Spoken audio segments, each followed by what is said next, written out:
শিক্ষার্থী বন্ধুরা, কেমন আছো তোমরা? আশা করি ভালো আছো। গত ক্লাসে আমরা নিয়েছিলাম আই সমান পি আর এন এবং এ সমান পি ইন্টু ওয়ান প্লাস আর এন। এই দুইটা বিষয় তোমাদেরকে ভালোভাবে বুঝিয়েছিলাম, আশা করি বুঝতে পেরেছো। তারপরে যদি কোনো সমস্যা থাকে অবশ্যই কমেন্ট বক্সে জানাবা, অথবা বোর্ডে প্রদর্শিত যে ফোন নাম্বার আছে সেই ফোন নাম্বারে আমার সাথে যোগাযোগ করবো। ইনশাআল্লাহ তোমাদের সমস্যার সমাধান করে দেওয়ার আমি চেষ্টা করব। আচ্ছা, আজকে যে বিষয়টা নিয়ে আমরা ক্লাস করব সেটা হচ্ছে অনুশীলনী কিছু অঙ্ক। আমরা যে সূত্রগুলো পড়েছিলাম পি আই সমান পি এন আর এবং এ সমান পি ইন্টু ওয়ান প্লাস আর এন, এই সূত্রগুলোর আমরা আজকে প্রয়োগ দেখব। এই সূত্রগুলোর কিছু প্রয়োগ দেখব। আমরা 4 নম্বর অঙ্ক থেকে মুনাফার অঙ্ক শুরু হয়েছে। আরেকটা কথা বলে নিই, সেটা হচ্ছে যে এই 2.1 এই চ্যাপ্টারটা আমাদের সরল মুনাফা। মুনাফা কিন্তু আমাদের দুই প্রকার, একটা হচ্ছে সরল মুনাফা, একটা হচ্ছে চক্রবৃদ্ধি মুনাফা। তো 2.2 গিয়ে আমরা চক্রবৃদ্ধি মুনাফা পাবো। তো সেখানে গিয়ে আমি একটা লেকচার দেবো শুধুমাত্র সরল মুনাফা এবং চক্রবৃদ্ধি মুনাফার পার্থক্য এবং তাদের সম্পর্ক, এই দুইটা নিয়ে একটা ক্লাস নিব। শুধুমাত্র চক্রবৃদ্ধির মুনাফা এবং সরল মুনাফার উপরেই থাকবে সেটা। তো কথা না বাড়িয়ে চলো আমরা অঙ্কে চলে যাই। আমাদের 2.1 4 থেকে অঙ্ক শুরু হয়েছে, মুনাফার অঙ্ক। 4 নম্বর অঙ্কটা খুবই সোজা, আমরা 5 নম্বর অঙ্কটা থেকে শুরু করব। দেখো 5 নম্বর অঙ্ক বলেছে বার্ষিক মুনাফা শতকরা 10 টাকা থেকে কমে 8 টাকা যদি হয়ে যায় তাহলে 3000 টাকা 3 বছরের মুনাফা কত কম হবে। দেখো, বার্ষিক মুনাফা শতকরা 10 টাকা থেকে কমে 8 টাকা হলে 3000 টাকা 3 বছরের মুনাফা কত কম হবে। তোমাদের বই 5 নম্বর অঙ্ক এটা। এখানে অঙ্কটা পড়ো, আগে অঙ্কটা পড়ে নিজের সাথে তুলনা করে নাও, মিলিয়ে নাও। যে ধরো তুমি 3000 টাকা পেয়েছো, তুমি 3000 টাকা পেয়েছো। আমরা ওই উদাহরণটা দিয়ে একটু, রাইসার উদাহরণটা। রাইসা এবার 100 টাকা না পেয়ে সালামি পেয়েছে 3000 টাকা। সে 3000 টাকা পেয়েছে, চলে গেছে ব্যাংকে টাকাটা রাখতে। ব্যাংক ম্যানেজার তাকে বলছে আজকে মুনাফার হার, রেট অফ ইন্টারেস্ট হচ্ছে কত 10 টাকা।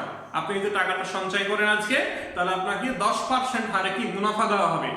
সে মহা খুশি, সে কি করলো 10% হারে 3 বছরের জন্য টাকাটা গচ্ছিত রাখলো। তাহলে এখানে কি তার মুনাফা আসবে কিভাবে? আই সমান পি আর এন। এখানে তার মুনাফা আসবে কি হারে? আই সমান পি আর এন। আচ্ছা, পরের দিন রাইসা টাকা জমা দিয়ে এসছে। পরের দিন ব্যাংক ম্যানেজার তাকে ফোন দিয়ে ডাকছে, ডেকেছে। সে যথারীতি চলে গেছে ব্যাংকে যাওয়ার পর ব্যাংক ম্যানেজার তাকে বলছে যে আমার তথ্য দিতে কিছু ভুল ছিল। মুনাফার হার 10% না, মুনাফার হার হবে 8%। তাহলে তার তো টাকা জমা দেওয়াই আছে 3000 টাকা। রাইসা চিন্তা করলো যে টাকাটা না উঠিয়ে থেকে যাক। সে যখন 10% হার শুনেছিল 3 বছরে, সে কিন্তু একটা আই সমান পি আর এন সে সূত্র পড়েছে কাল স্যারের কাছ থেকে উইনার কোচিং এ, যে হ্যাঁ আই সমান পি আর এন দিয়ে আমি মুনাফা বের করতে পারি। সে কিন্তু একটা ক্যালকুলেশন করে নিয়েছে যে হ্যাঁ আমি এত টাকা মুনাফা পাবো, সামনের ঈদে কি করবো, আমি পরের বছর একটা নতুন জামা কিনবো সেই মুনাফার টাকা দিয়ে। তাহলে সে একটা মুনাফা হিসাব করে রেখেছে। এখন ব্যাংক ম্যানেজার তাকে বলছে যে মুনাফার হার 10% না, মুনাফার হার হচ্ছে কত 8%। তাহলে সে তো 3 বছরের জন্যই রাখবে, এখন তার মুনাফাটা কত হবে? আবারও আই সমান পি আর এন। দুই আই সমান পি আর এর মধ্যে পার্থক্য এক জায়গাতে কিসব? আর এর মান। একবার 10%, একবার 8%। দুই জায়গায় পার্থক্য একটা, সেটা হচ্ছে আর। মূলধনটা ঠিক ছিল, ঠিকই থাকবে। সে 3 বছরের জন্য রেখেছিল, 3 বছরই রাখবে। মুনাফা বের করতে হবে। তাহলে এখানে আমরা কি দেখতে পাচ্ছি? ক্ষেত্র হচ্ছে দুইটা। ক্ষেত্র কয়টা? দুইটা ক্ষেত্র। আমরা চলে যাই অঙ্কটার পিছনে। প্রথম ক্ষেত্রে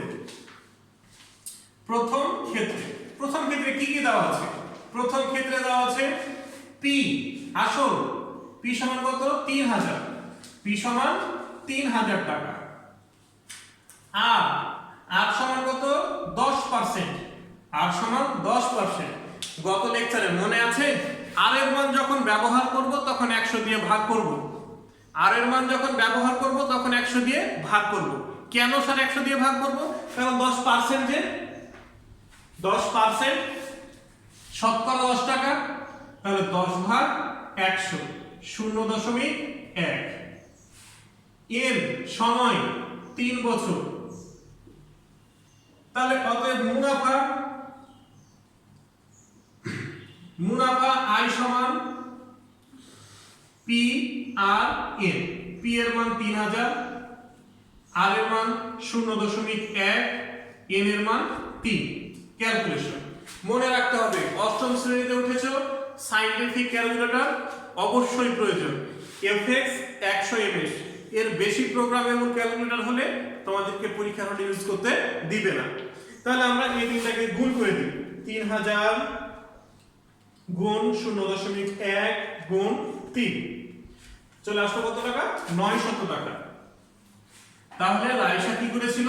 3000 টাকা 10% হারে 3 বছরের জন্য যখন জমা রাখলো, সে ক্যালকুলেশন করে নিয়েছিল সে মুনাফা হবে কয় টাকা? 900 টাকা।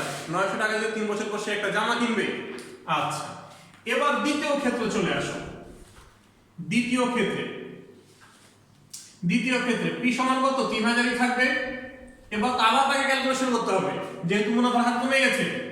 আচ্ছা, এখানে আর সমান হবে 8 ভাগ 100 0.08। মুনাফার হার এখানে ছিল 10%, এখানে হয়ে গেল কি 8%। সময় যা ছিল তাই থাকবে 3 বছর। এখানে মুনাফা কত হবে? মুনাফা আই সমান পি আর এন। পি এর মান কত? 3000, আর এর মান 0.08, এন এর মান 3। তাহলে সব ঠিক থাকবে, শুধু 0.8 গুণ 3 720 টাকা। 720 টাকা। তাহলে সে এখানে ক্যালকুলেশন করেছিল 900 টাকা পাবে, আর এখানে পেল সে কত টাকা? 720 টাকা। এখন তোমাকে প্রশ্নটা করেছে যে মুনাফা কত কম হবে, তাহলে মুনাফার পার্থক্য 900 বিয়োগ 720 সমান 180 টাকা। জাস্ট এটাই উত্তর। বিষয়টা কত সোজা দেখো, যে বার্ষিক মুনাফা শতকরা 10 টাকা থেকে কমে 8 টাকা হয়ে গেছে, তাহলে 3000 টাকায় 3 বছরের মুনাফা কত কম হবে। একটা বিষয় লক্ষ্য রাখবে, অনেক স্যার এই অঙ্কটাকে ঐকিক নিয়মে ছোট করে দিবে, যেটা তোমার মাথায় ঢুকবে না।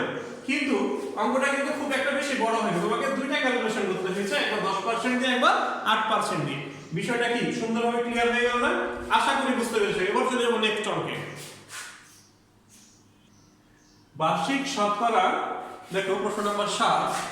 বার্ষিক শতকরা কত মুনাফায় কোন আসল 8 বছরে মুনাফা আসলে দ্বিগুণ হবে? তোমাকে খুঁজে বের করতে হবে এখানে কি কি ডাটা দেওয়া আছে। এখানে একটাই ডাটা দেওয়া আছে, সেটা হচ্ছে 8 বছর। তোমার কাছে চেয়েছে কি শতকরা কত মুনাফায়। শতকরা মুনাফাটা কি? মুনাফার হার। তোমার কাছে চেয়েছে শতকরা মুনাফা হার চেয়েছে। তাহলে এখানে উপাত্ত দেওয়া আছে একটা, শতকরা মুনাফার হার চেয়েছে। তোমার কাছে চেয়েছে আরো একটি উপাত্ত। আমাদের মোট উপাত্ত কয়টি ছিল? 4টি ছিল। আই সমান পি আর এন, 4টি উপাত্ত ছিল। তার মধ্যে এখানে তোমার একটি উপাত্ত দেওয়া আছে আর একটি তোমাকে বের করতে বলেছে। তাহলে আরো 2টি উপাত্ত তোমার প্রয়োজন। কি কি? তোমার আসল প্রয়োজন বা মূলধন, আর একটা হচ্ছে মুনাফা। আসল বা মূলধন এবং মুনাফা। এখানে দেখো 8 বছরে মুনাফা আসলে দ্বিগুণ হবে, এই যে একটা শর্ত জুড়ে দিয়েছে তাদের দুইজনের মধ্যে, এখান থেকেই কিন্তু দুইটা পেয়ে যাবে তুমি। তাহলে এই অঙ্কটা আমরা এইভাবে করব, ধরি আসল সমান পি। আসল আমি পি ধরে নিলাম। তাহলে মুনাফা আসল কত হবে? দ্বিগুণ। কার দ্বিগুণ?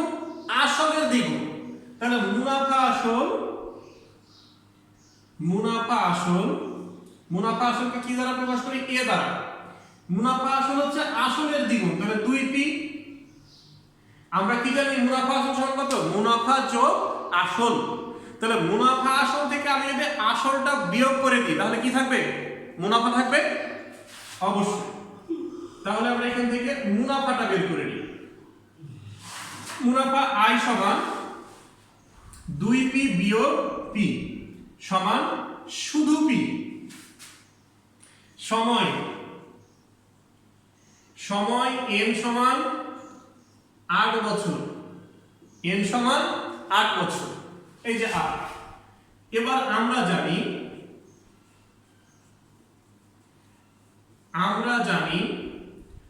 I সমান p আর n। কিসের মান বের করতে হবে? শতকরা মুনাফা r এর মান। r সমান i ভাগ p n। আমি কি বলেছিলাম? যখন r এর মান নির্ণয় করব তখন 100% গুণ করব, যখন r এর মান ইউজ করব ব্যবহার করব তখন 100 দ্বারা কি করব? ভাগ করব। তাহলে আমরা এখানে গুণ 100%, যেহেতু r এর মান কি করছি? নির্ণয় করছি। বিষয়টা ক্লিয়ার হয়ে গেছে তখন নিশ্চয়ই? আচ্ছা, r সমান i এর মান কত এখানে স্যার? i এর মান p, বসিয়ে দাও p। p মূলধন বা আসল, p এর মান স্যার p ধরেছিলাম, রেখে দাও। n এর মান কত?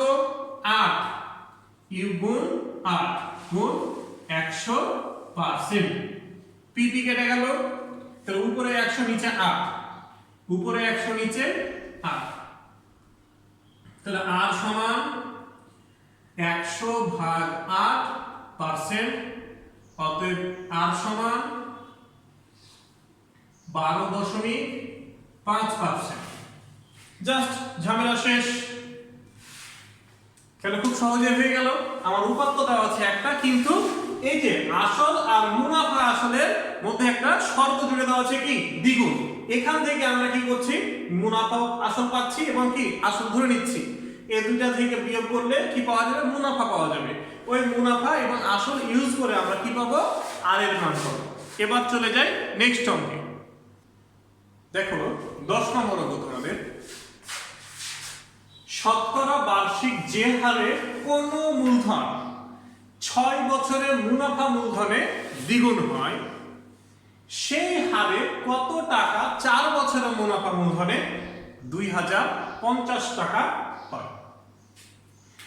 খেয়াল করো, এই অঙ্কটা দুইটা পক্ষ আছে বা দুইটা ভাগ রয়েছে। প্রথম ভাগটা দেখো, শতকরা বার্ষিক যে হারে, এখানে কিন্তু হার অনুপস্থিত, এখানে হারটা অনুপস্থিত। শতকরা বার্ষিক যে হারে কোন মূলধন 6 বছরের মুনাফা মূলধনে দ্বিগুণ হয়। তোমার কি মনে পড়ছে তোমাদের? এর আগের অঙ্কটা আমরা কি করেছিলাম? উপাত্ত দেওয়া ছিল কয়টা? একটা। আর আসলের সাথে মুনাফা আসল একটা শর্ত জুড়ে দেওয়া ছিল কি? দ্বিগুণ। এখানে ঠিক ওই কাজটাই করা হয়েছে। বলছে সেই হারে, এটুকু আমরা পরে দেখি, এই অংশটুকু আমরা পরে দেখি, আগে আমরা এই অংশটুকু দেখি। শতকরা বার্ষিক যে হারে কোন মূলধন 6 বছরের মুনাফা মূলধনে কি হচ্ছে? দ্বিগুণ হচ্ছে। তাহলে এখানে হারটা কত ছিল? ওই হারটা আগে আমরা এখানে নির্ণয় করে নিই প্রথম পক্ষ লিখে। প্রথম ক্ষেত্রে ধরি আসল p, তাহলে মুনাফা আসল a সমান কত গুণ? দ্বিগুণ 2p। তাহলে মুনাফা কত হবে? মুনাফা i সমান 2p বিয়োগ p সমান হচ্ছে শুধু p। আচ্ছা, সময় n সমান 6 বছর, সময় n সমান 6 বছর। এখান থেকে আমরা কি বের করব? হার r এর মান। তাহলে আমরা জানি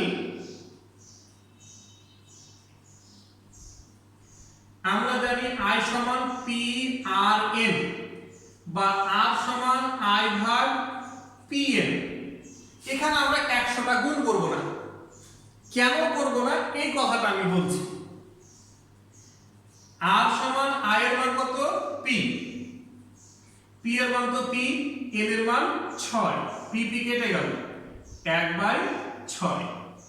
আচ্ছা, তাহলে আমার আর এর মান কত হয়েছে 1/6।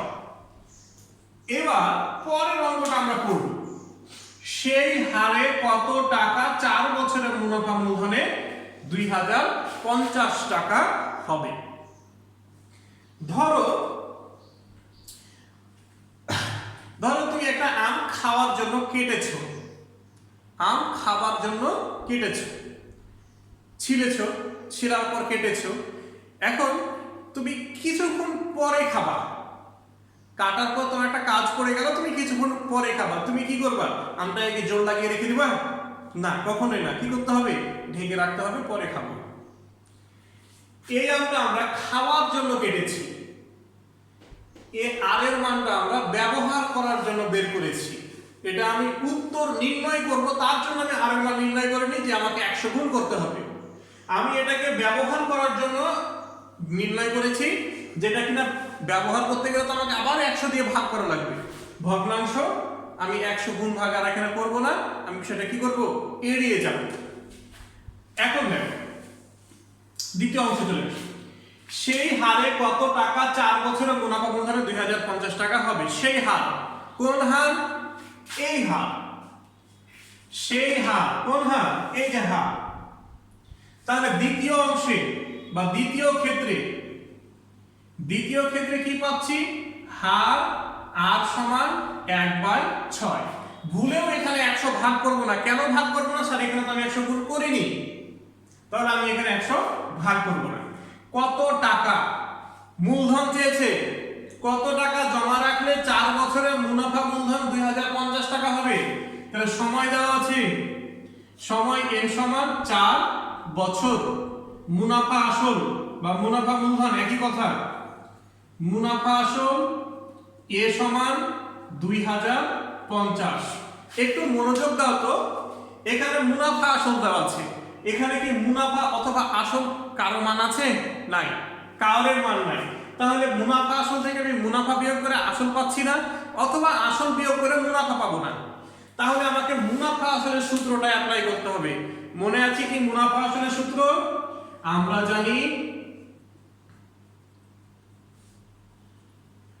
a সমান p ইনটু 1 প্লাস rm।